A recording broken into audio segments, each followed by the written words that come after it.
And this first slide just mentions how this is going to be a workshop. So there's worksheets that you'll need to download from the link in the chat.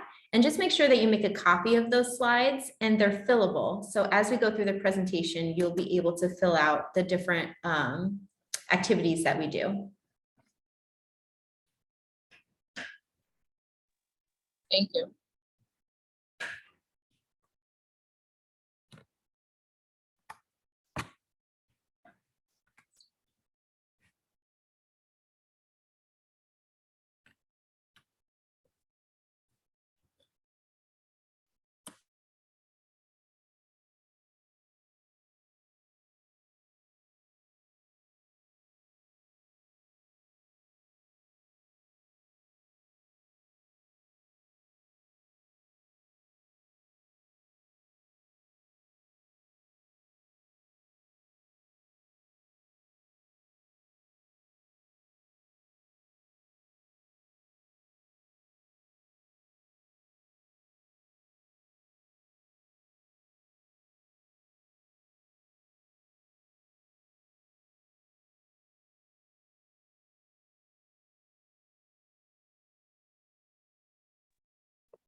Hi, everyone. We're so happy that you could join us today for our presentation, where we are breaking down author, professor, and clinical psychotherapist Risa Williams' book, The Ultimate Time Management Toolkit.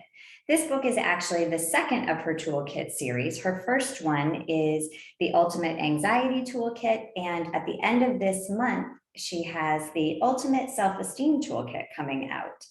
In the book we're discussing today, Williams really delves into the subject of time management, the emotions that accompany managing our time, and some of the science behind why so many of us struggle with accomplishing the many, many items on our ever-growing to-do lists. We hope that as a result of the information we share with you today, you will all feel equipped with practical techniques to help support your time, find your motivation, achieve your goals, and feel more connected emotionally to your successes. So without further ado, I will let Danielle take over.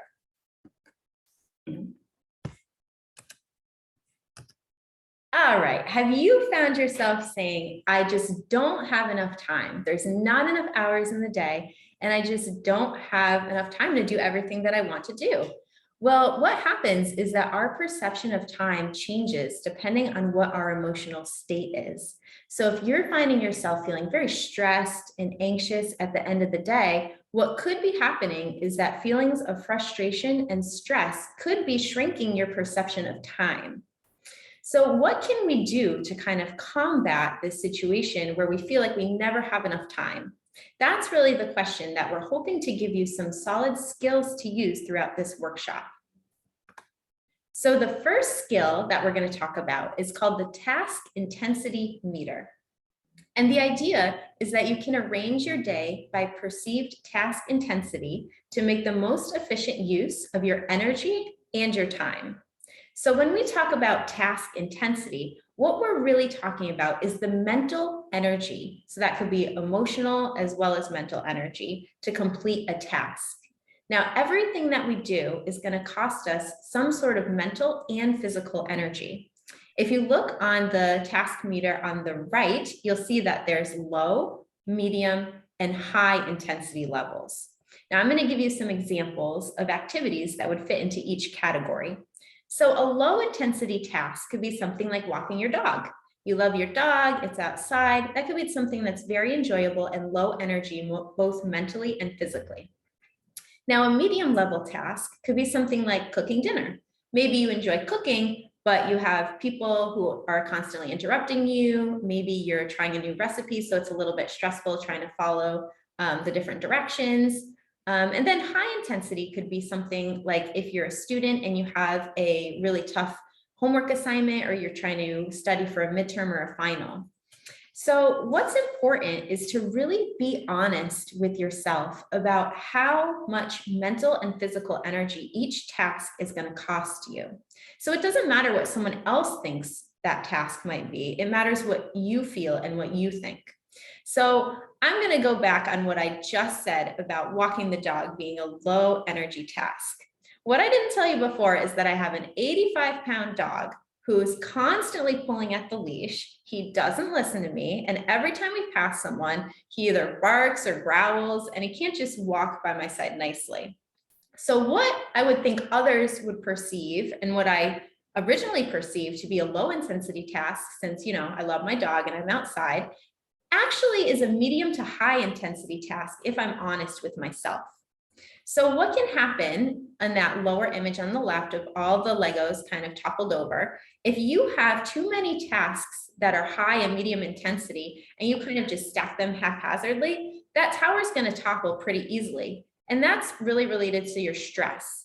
If you're just kind of going throughout your day, not really thinking about your tasks and how they're organized, then it's going to cause you a lot of stress at the end of the day.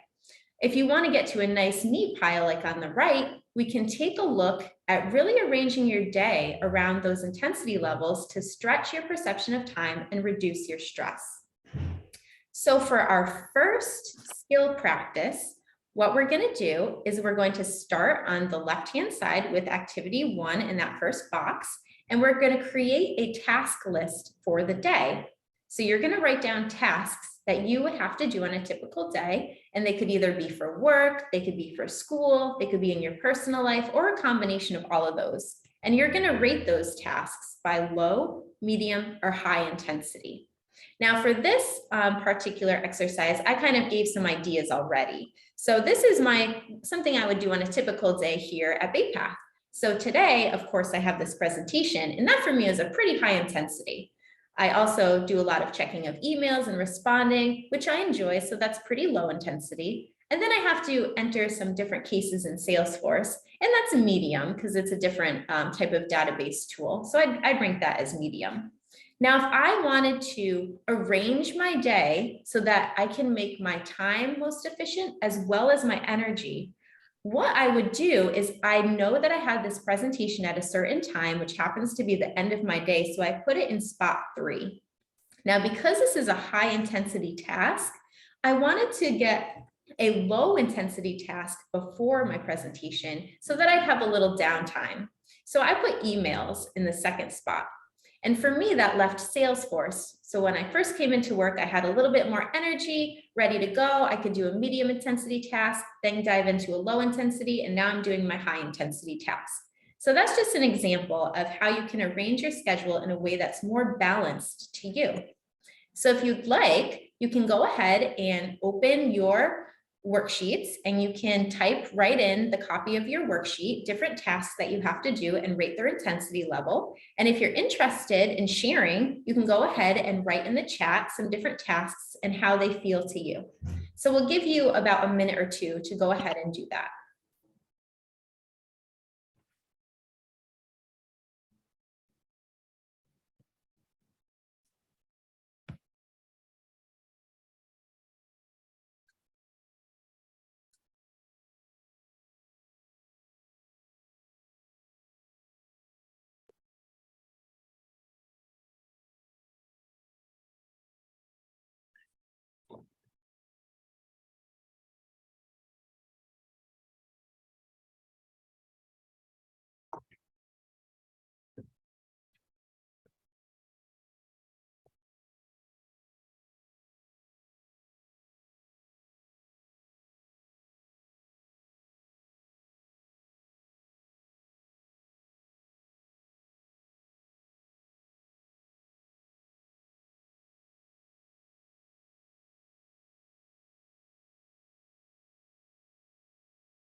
Okay, hopefully you guys had an opportunity to write some things down. And if not, the great thing is the worksheets are there for you personally, so you can take your time and go back to them after the presentation.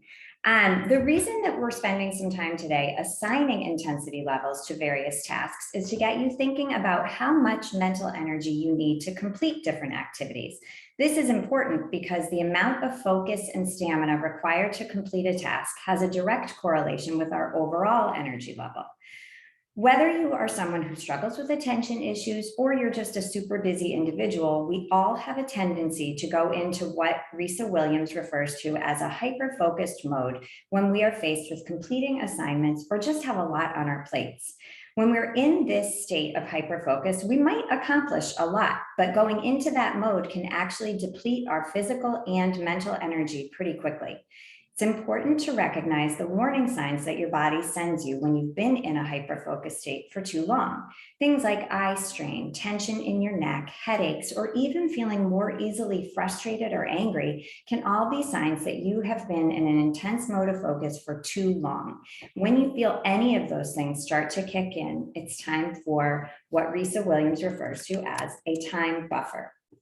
A time buffer is just a break that you can take throughout the day where you deliberately allow your body and brain to reset, and you intentionally allow your stress level to come down a notch. These are sort of like mental pause buttons that you can hit between tasks. Obviously, high intensity tasks are going to require longer time buffers than lower intensity tasks.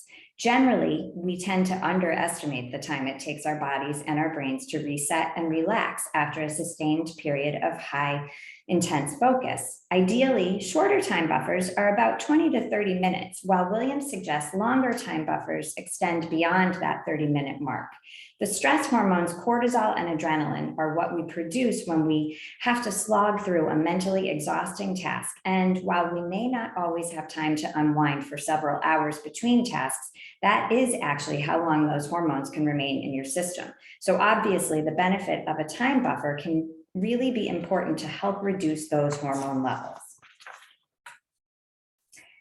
There are endless time buffer options, and ultimately you will want to pick ones that you enjoy the most. They mainly fall into two categories: meditation or movement-based activities.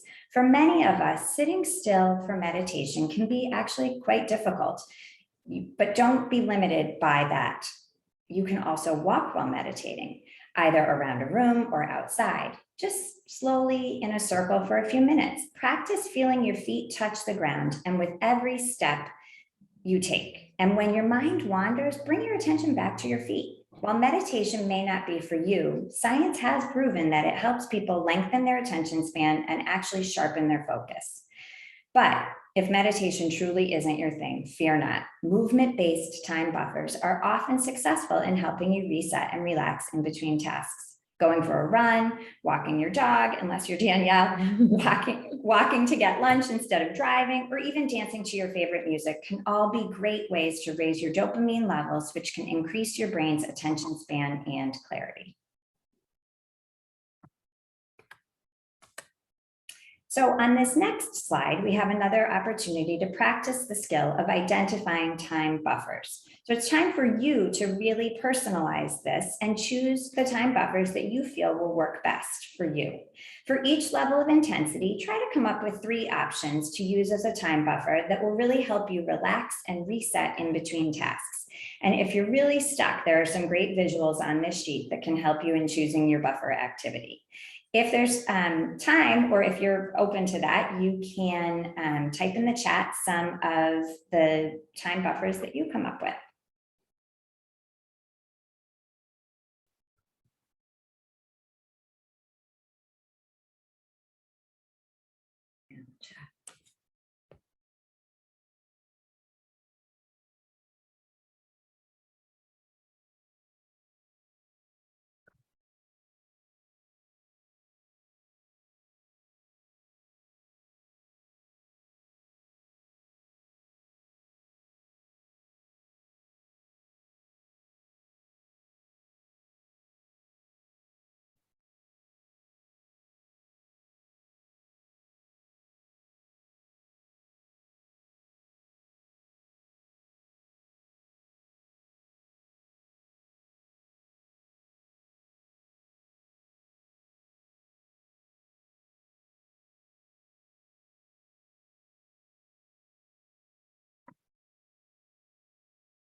Okay, if you've had a chance, or even if you haven't had a chance to completely finish that time buffer schedule, we're going to, or list of time buffers, we're going to move on to actually working those time buffers into our schedules.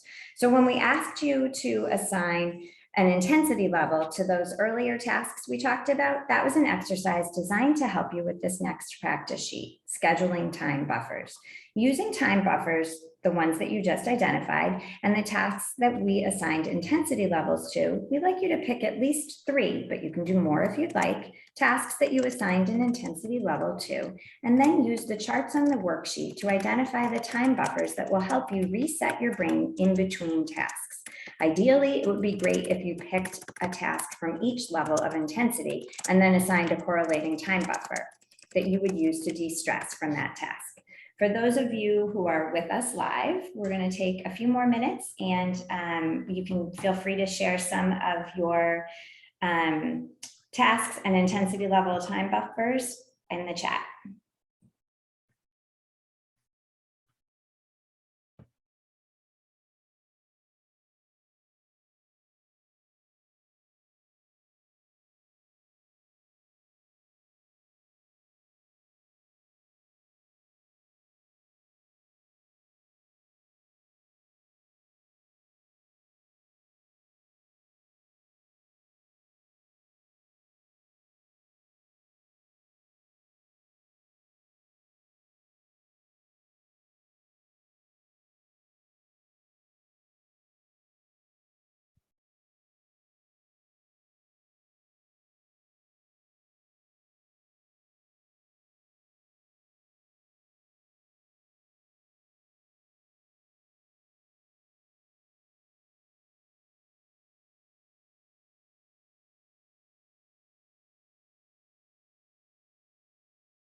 Okay, hopefully you had a chance to get that schedule created to give you an idea of something that you can incorporate into your everyday or weekly life.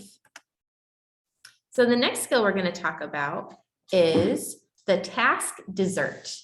And that's basically saving an easy or enjoyable task for the end of the day that can help you reduce your stress in the evening and have a nice transition into the nighttime.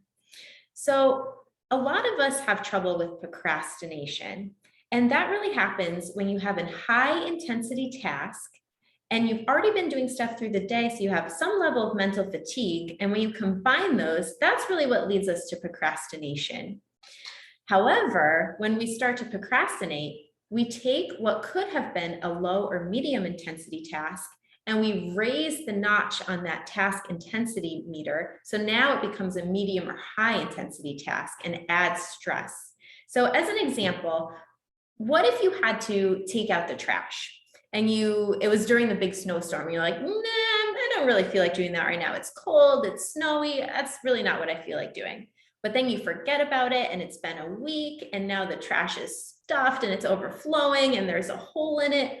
That really low intensity task has now become a medium to high intensity task and has added stress to your life.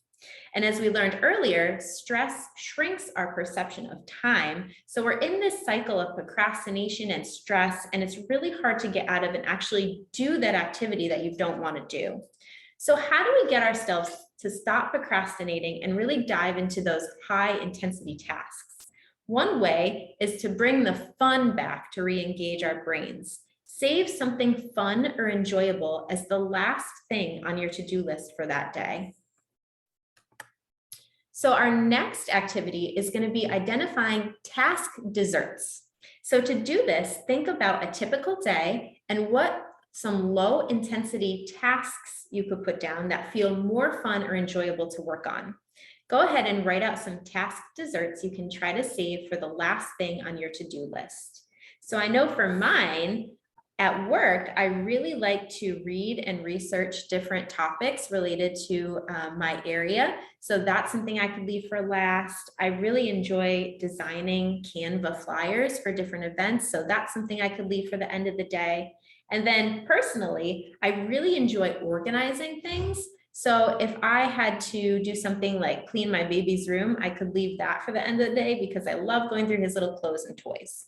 So go ahead and write down some stuff that you enjoy doing that you could leave for last. And if you feel like sharing, go ahead and let us know what that is in the chat, and we'll give you about a minute to write some things down.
So we're going to transition into another new skill, the brain warm-up.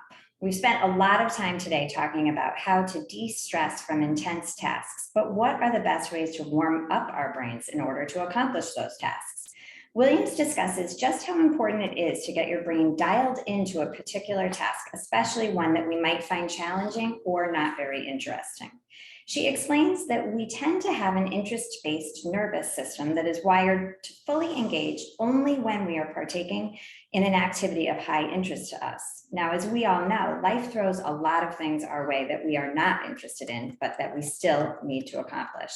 Because we're a society that tends to place a high value on our ability to just push through, we tend to move forward to accomplish those tasks without really focusing or engaging our attention prior to the task. Instead of jumping into a task you've been avoiding, try engaging in a warm-up to prep your brain for that activity. There are lots of ways to warm up our brains, but Williams suggests taking a targeted approach, using activities that require us to fully focus our mental energy and attention. The 3 trees on this slide show a tree in various stages of focus. Just like the camera's lens, our brains need to be fully focused in order to warm up for a task. The trees are a great reminder of what it looks like to be unfocused, half focused, and fully focused. When you're creating your own list of possible brain warm-ups, ask yourself how much focus your warm-ups truly require. Remember that only the activities that get your brain into that state of full focus will really prepare you for those higher intensity tasks. So 3 great questions to ask yourself when choosing a warm-up are, does this activity require my fully focused attention? Does the activity take between 30 and 60 minutes? And will this activity increase my energy, or could it actually have the opposite effect and make me more tired? So now we're going to do another skill practice. We're going to identify some of our brain warm-ups. So for this next slide, you're going to be writing out 3 or 5, if you can get to it, short activities that you would like to do to warm up your brain to prepare for completing a bigger task. These activities should be obviously 30 to 60 minutes long and should engage your attention in a fully focused way that feels positive to you. Picking different types of brain warm-ups for the different types of tasks is a really important skill. So you want to be, if you have a math assignment, for example, maybe doing Sudoku would be a great way to warm your brain up for that. Or if you are getting ready to start writing a paper, maybe start with a journaling activity to get your brain in the flow of writing some things down. So we'll take another minute just to come up with some brain warm-ups and some of the tasks that they match. And we'll come back in about a minute.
Okay, so we're going to have another new skill, time sinkholes. A time sinkhole was new terminology for me, so I thought it would be a good idea to sort of unpack that phrase a little bit. Time sinkholes actually refer to activities that don't have a defined end time and don't require a lot of mental engagement. There is definitely a time and a place for these sinkholes, but not when you need to prep your brain for focus and sharper attention levels. These are best used at the end of the day when you want to truly unwind and relax.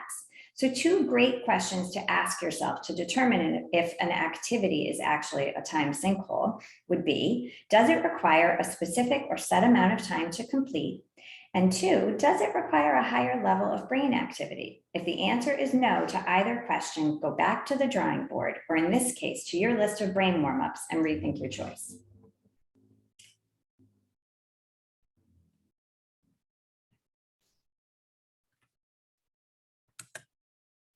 Okay, so now we are going to make this a little bit more personal and identify some of our own time sinkholes. They're different for everyone. For some, it's watching TV. For others, it's listening to music or scrolling through social media platforms.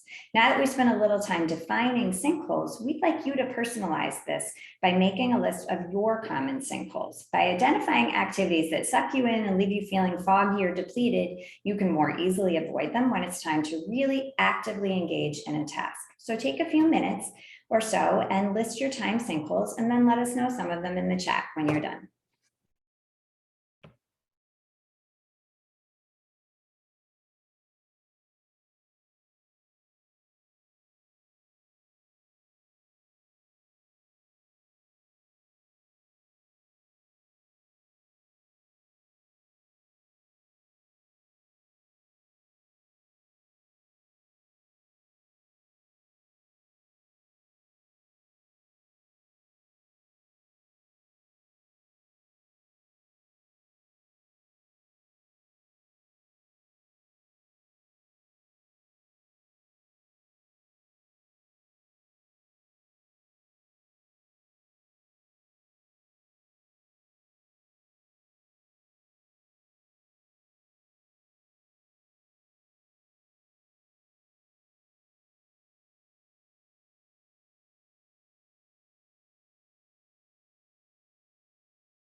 Okay, so the last skill we're going to talk about today is called the gear shifter. And this is really useful when you feel like you're rushing from task to task. This can be tough because you can feel like you're multitasking and never able to really give your full attention to one thing at a time. But what happens when we slow down and allow ourselves to fully engage in a task? We can actually experience flow where time seems to stretch to meet our needs. And I'm sure you've all experienced this sensation of flow before, where you're doing an activity or a task or homework or studying, maybe even writing a paper, and it seems like everything comes to you easily, that the thoughts just flow into words, or that studying is easy, and it's just effortless, and you just kind of get lost in doing that activity. That's really the state that we're trying to get to when we slow down and fully engage in the activity at hand. So you can think of the mental effort needed to do different tasks as mirroring the task intensity. So you have a high gear where you'd be really fully focused for a long stretch of time, which is great to get things done quickly, but it's also really mentally and emotionally draining. Then you have middle gear, which might take you a little bit longer to complete an assignment or a task, but when you finish, you'll be a little bit calmer and you'll feel more comfortable while you're working. And then low gear is if you're moving rather slow, it's more of a relaxing state of mind, and you kind of let inspiration and creativity set in. So how do we change our gears? How do we shift from doing a really high mental task intensity to low? Or how do we do vice versa, going from a low intensity task to a really high intensity task? And what we can do is we can use the flowcharts below to choose activities based on what gear you'd like to shift to. So if you want to upshift gears, so go from a state of low mental effort to really high intensity, you can use time buffers, especially those that use movement, or brain warm-ups. And then if you want to do the opposite, if you want to downshift gears from going to really high to low intensity, you can use the time buffers that are more relaxing for you. Even getting outside in nature can be really relaxing. You can use task desserts, which is leaving that really low effort, enjoyable task to the end of the day, or you can use time sinkholes.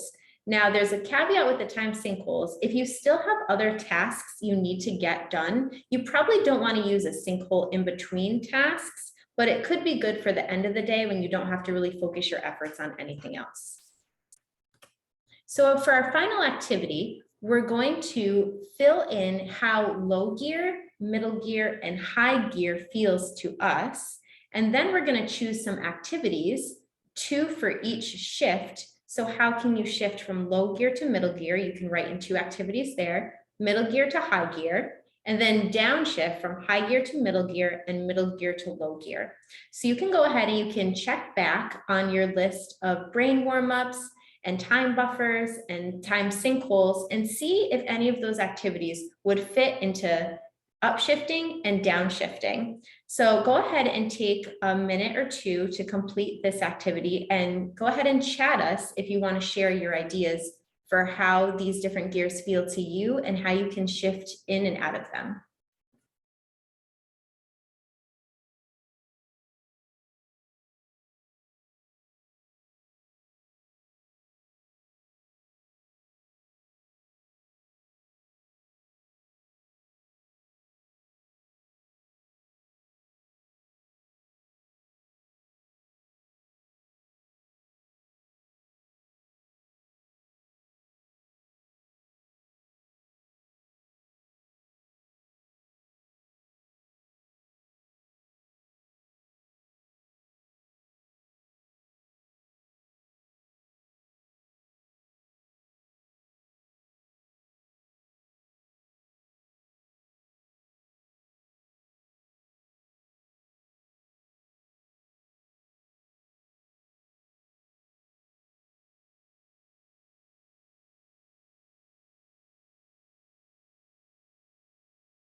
Okay, before we take questions, I think it's important for us to kind of have some culminating thoughts on this activity. And many of these come directly from the author herself.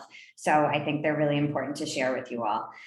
One of the most important things she talks about is that practicing any new habit or tool is all about percentages. If you only use it a little bit at first, that's great. Tip the balance toward a positive pattern, one little percentage at a time. Play around with some of these new ideas in small but consistent ways that make it feel manageable to you. If you're changing tiny percentages each week, it can have a big positive impact on your time management overall. The other thing I think is important to mention is that these aren't meant to be a replacement to, any sort of therapy that you're going through or utilizing, or even self-care, but actually that this practice, these tools, in addition to other self-care practices, can often turbo boost their effect. And again, take it one tool at a time and go at your own pace. So we'd love to hear if you guys have any questions. We're actually going to turn our video on and you guys can see us for real. Hello, everybody. Hello. Oh, I'm on two screens. So if you have any questions and you want to share, go ahead and you can do it in the chat or you can unmute yourself. Hi, I don't have any questions, but I just want to say thank you. I feel like this was really beneficial and I'm definitely gonna be implementing, these practices into my day-to-day life. So thank you. That's Awesome. Thank you so much. That's good to hear. I feel like I am doing the same. I'm learning a lot about time management from this. It was a good exercise for me personally as well. Absolutely. Same with me, especially the brain warm-ups, I think has definitely helped me with those kind of things I've been procrastinating.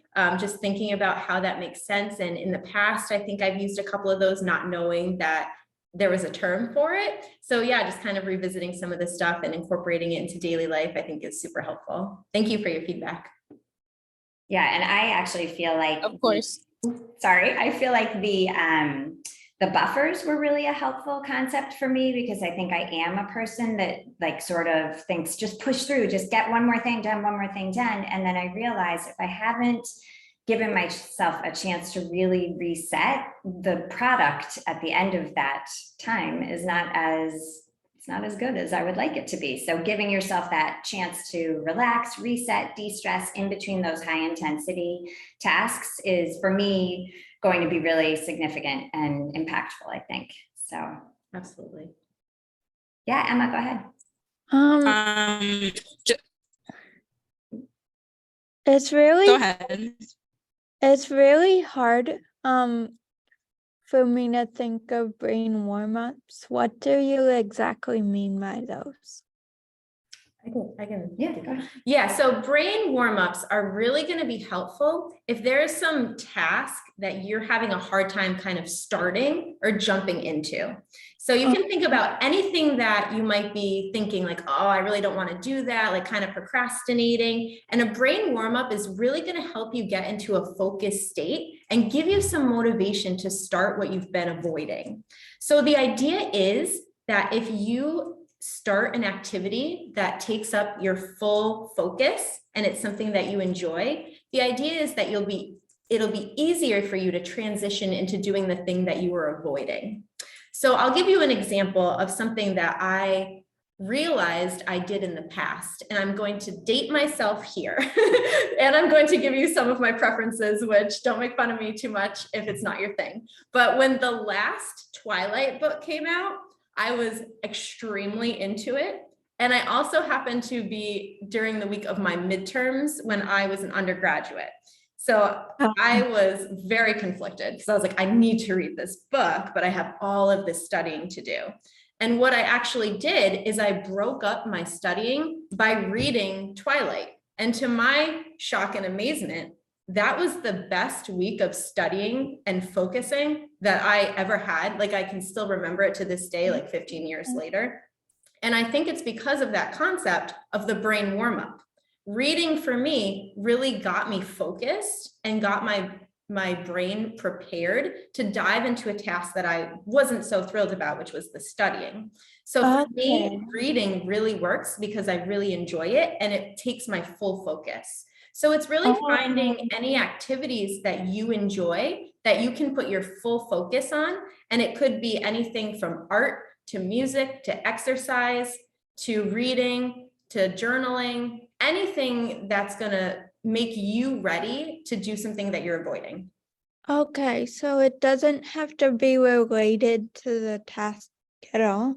It doesn't have to be related to the task, but it could be. So remember when I was saying if you're getting ready to tackle a really tough math assignment, maybe doing some little math puzzles like Sudoku would be a good way to get your brain dialed into numbers. Maybe if you're getting ready to, do some writing, or you could certainly journal. You could also do a crossword puzzle that gets you thinking about vocabulary and using different word choices. So it really doesn't necessarily have to connect. The most important thing is that it requires your full attention and you're fully engaging your brain in that activity. Okay, so for like annotation or for highlighting notes, would a word search be good? Sure. And honestly, there's no that'd be right or perfect. wrong answer to that. The answer is if it's good for you, then it's good. Okay, because it takes time to like find the words in the But puzzle. that gets your brain really fully engaged and gets your brain activated, which will prepare you to do that annotation. Exactly. Okay. That's a great question. Thank you, Emma. Thank you. Anyone else want to share? Just checking the chat really quick. Thank you. Thank you, everyone, for your nice comments. That is a great idea to try to get Risa Williams. That'd be so awesome if she That would came be and talked. amazing. Yeah. I actually, That'd be really cool. when we send out to the people who requested a link to this later on, those who couldn't be with us live, I was thinking I might include, I watched her on, she was interviewed on a YouTube channel, and that's how I knew that this was a series of books, and she's really fascinating. So she'd be an amazing speaker. So maybe if enough of us make that suggestion, we can make it happen. Yeah, that'd be awesome. Yeah, go ahead, Emma. Oh, I didn't really get like how time buffers and gear shifters are. different? Because for me, they seem kind of the same. Yeah, I think it's that idea that the time buffer gives your brain sort of a chance to mentally reset. And sometimes we need those activities to help us shift from a higher gear to a lower gear, or from a low gear to a high gear. So it's more an idea that there's sort of a free flow between those processes. So you're right, Okay. they're very similar. Yes, So, exactly. like Danielle was saying, reading, would that be good? Like shifting from like a low gear, which feels like what my mom calls mindless activities, like Yes. watching TV, going Yeah. through social media. And would that be good? Like if you're switching to high gear, which is like studying for an exam or doing a paper? So reading can be an excellent way to engage your brain before you get ready to study or prepare to write a paper. What I would suggest with reading is that you set a timer, because reading is one of those weird activities that it doesn't necessarily have a defined end time. Absolutely. So you would want to make a defined end time Yes. for yourself to keep yourself on task. Yeah, I think you could define it if you want like to read 5 chapters or something. Perfect. Yep. Yes. Yep. Setting either a time limit or a page limit, or like you're saying, a chapter limit, that's a great way to cut it off. Yeah. Great Okay. suggestion. I love it.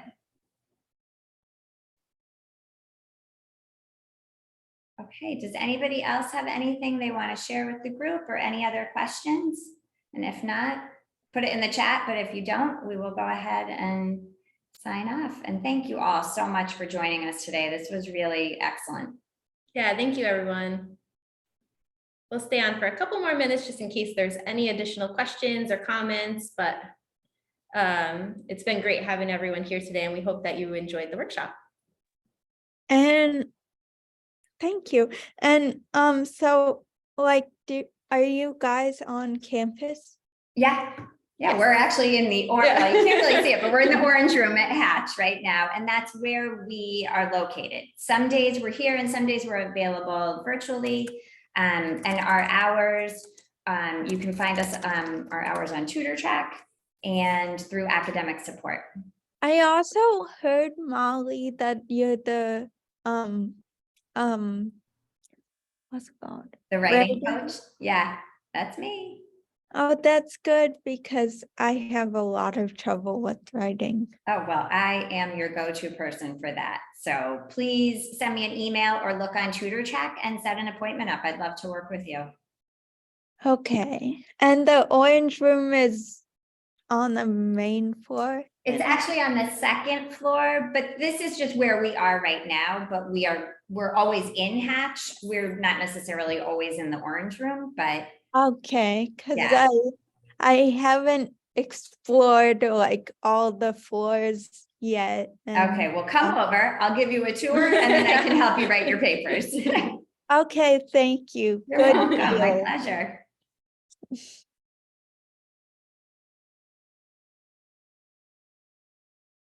All right. All right. With that, I think if nobody else has any thoughts to share, again, we're so appreciative of your time today and we hope you found this valuable. Thank you guys so much. Thank you, I everyone. definitely did. Awesome. Thank you. Thank We'll see you around. Bye. Bye. Bye.